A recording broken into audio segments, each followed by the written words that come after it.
শাশুড়ি চায় নগদ টাকা, স্বামী মোটর গাড়ি। নিত্যদিনের যৌতুক জ্বালা সইতে নাহি পারি।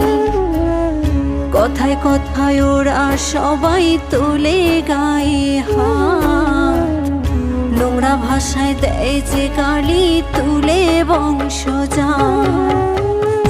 একদিন ঠিকই শুনবা বাবা তোমার মেয়ে নাই, যৌতুক নামের মরণ ব্যাধি হবে সেদিন দায়।